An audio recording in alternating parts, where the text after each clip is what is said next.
পদ্মা সেতু প্রকল্পে পরামর্শক নিয়োগের বিষয়ে করা মামলা নিষ্পত্তির দীর্ঘ এক যুগ পর গেল জানুয়ারিতে পুনরায় অনুসন্ধানে সিদ্ধান্ত নেয় দুর্নীতি দমন কমিশন। গঠন করা হয় উচ্চ পর্যায়ের কমিটি।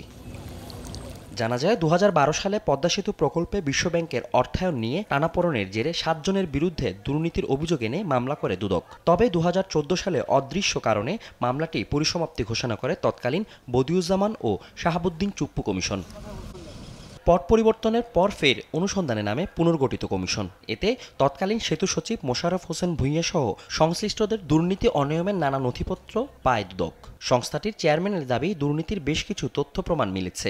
ম্যান্ডেটরি কিছু সাক্ষাৎ এবং অন্যান্য তথ্য গ্রহণ করে আমাদের পুরোপুরিভাবে বিষয়টা উদ্ঘাটন করা দরকার ছিল, সেটা আমরা করিনি।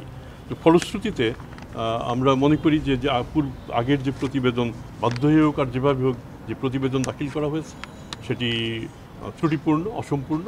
সুতরাং আমরা বিশ্বাস করি আমাদের নতুন তদন্তকারী কর্মকর্তা একটি স্বয়ংসম্পূর্ণ প্রতিবেদন দাখিল করবেন এবং মামলাটি পুনরুজ্জীবিত হবে।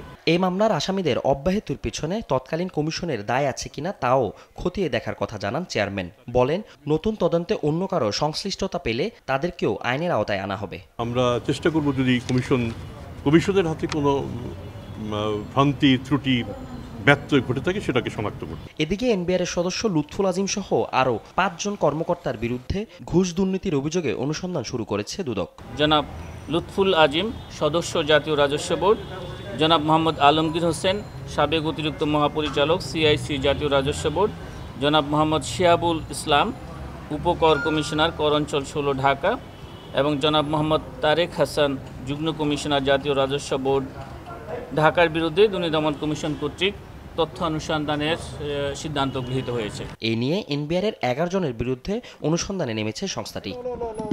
ফজলে আদিত্য, দেশ টিভি, ঢাকা।